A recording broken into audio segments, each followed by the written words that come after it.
It might be safe to say that the sweep picking technique is one of the most challenging techniques to do on guitar. And if you're like me, there are times where you can just nail it. But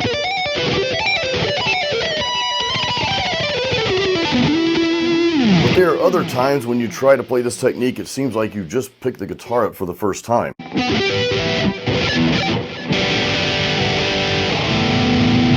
What we really want is to be able to play this technique fluidly at any given moment, kind of like this dude.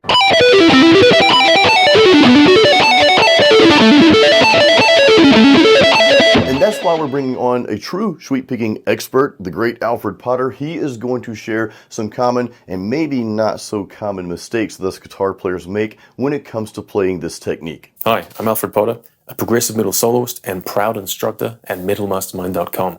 Now, it's true, there are many ways you can make mistakes when learning sweep picking, but if you follow these 3 tips I'm about to give you, you'll be well on your way to greatness. Let's check them out.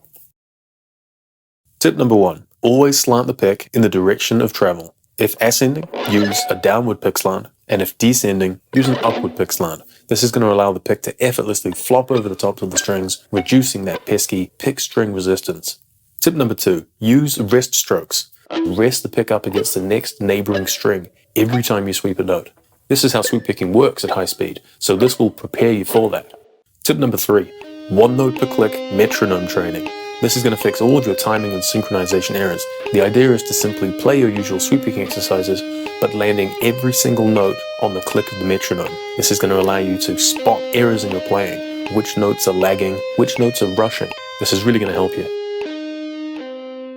Guys, we hope you enjoyed this video, and I hope that Alfred's tips helps you overcome some of those challenges that you might be having with this technique. By the way, if you appreciate Alfred's teaching style, check out his course specific to sweep picking called Sweep Picking Master. He takes you from the very beginning, nailing down the fundamentals, and he will guide you step by step through the process of getting better at this technique. And not only that, you're also going to learn how to come up with your own creative sweep picking patterns so that you don't sound like you're playing every other sweep arpeggio that you've heard 1,000 times over. And Alfred's overall style of teaching is so easy to follow. You feel like you're just sitting there in the room right next to him like he's teaching you one-on-one. So check out Sweep Picking Master. There's a link in the description below. Also, leave any questions you might have in the comments. We'd love to hear from you. And until the next video, as always, create your own sound.